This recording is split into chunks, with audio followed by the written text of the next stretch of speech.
كل سنة وانتم طيبين. بمناسبة صوم العذراء هنعمل مع بعض قرص العذراء. أنا بعملها من سنين طويلة جدا وبعملها بنفس الطريقة ما بغيرهاش وبنفس المقدار، وزي ما احنا شايفين ما فيهاش غلطة. إن شاء الله هديكم خلاصة خبرة السنين زي ما بيقولوا في الفيديو ده. في تريكات كده واحنا شغالين هنقول عليها عشان تديكي أحلى قرص. أول حاجة عندي كوباية حطيت فيها معلقة من الخميرة الفورية، هحط عليها معلقة من السكر وهحط عليها ربع كوباية من المية الدافية وأقلبهم كويس مع بعض وهركنهم على جنب. دي اول حاجه بتاكد ان الخميره بتاعتي شغاله ونشطه وكويس عشان ما تبوظليش القرص بتاعتي. بعد كده نجيب بقيه المقادير بتاعتي. انا هديك المقدار الاساسي اللي انا بشتغل عليه وممكن تضعفيه. دي 5 كوبايات من الدقيق متعدد الاستخدامات او دقيق البيتزا هيبقى حلو قوي، ومعلقه وكوبايه من السكر، سكر التموين حتى هو لونه ما كانش حلو، يعني لو سكر ابيض هيكون احسن. حطيت عليه 3 معالق من السمسم، لو ما بتحبيش السمسم ما تحطيش. حطيت ذره ملح. هحط كمان معلقه من بيكربوناتو اللي هي بتاعه الطعميه، بتبقى حلوه قوي برضو معاه. وهحط كوبايه من الزيت النباتي، اي زيت عباد او زيت ذره. حد يقول لي انا بعمله بالسمنه النباتي، معلش نحاول نقلل بقدر الامكان من السمن النباتي. انا مش بستخدمها غير لو في وصفه لازم يتحط فيها سمنه، فبالتالي بستخدمها. انما القرص اعمليها بالزيت احلى صدقيني.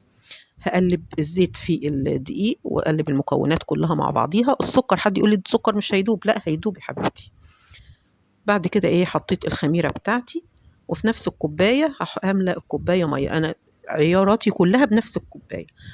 حطيت كوباية من المية ونص كوباية هركنه جنبية لما أشوف هحتاج ولا لأ. المفروض إن ال5 كوبايات دي بتحتاج كوباية ونص من السوائل. أنا حطيت كوباية وحطيت حوالي ربع كوباية مع الخميرة، يعني أنا مفروض أحط كمان ربع كوباية. أنا لأني بحبها طرية، لأن كل ما بتعملي عجينة طرية بتديكي قرص في النهاية برضو بعد الخبز طرية وحلوة. فكده أبتدي أعجن. حد يقول لي طب ما هي هتبقى طرية هتلزق ومش هتبقى حلوة. هتلزق بس مع كتر العجين التلزيقة هتروح، هتبقى طرية لكن ما فيهاش تلزيقة. ابتدي اعجن حوالي 10 دقايق، وانت اديها بقى طلعي الغل كله والكبت كله في العجينة. شايفة الطبق نضف ازاي؟ هغطيها واركنها على جنب نص ساعة. ده كده مقدار، ده ضعف المقدار تقريبا. انا كنت عاملاه قبل كده يعني فبرضه صورته لكم. هبتدي ان انا اكورها على حسب حجم القرصه اللي انا عايزاها، وعندي صينيه مدهونه من الزيت، وابتدي ارصها على الصينيه.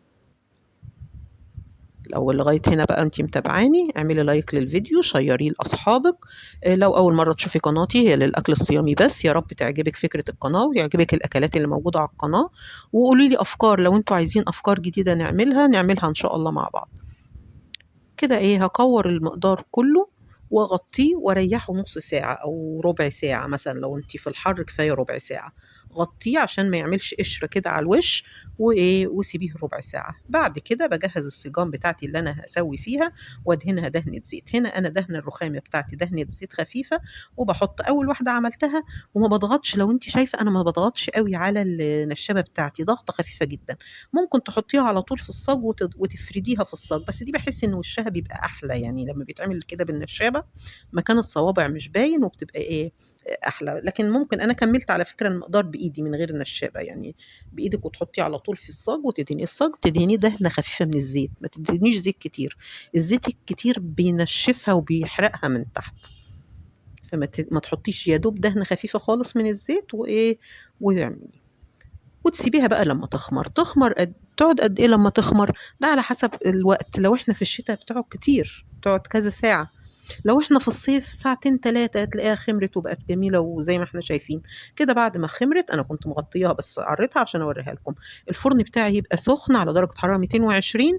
الرف اللي هو فوق القاع على طول، اللي هو يعني اول رف من تحت. وتبتدي ان انت تسويها زي ما احنا شايفين، طالعة زي الفل.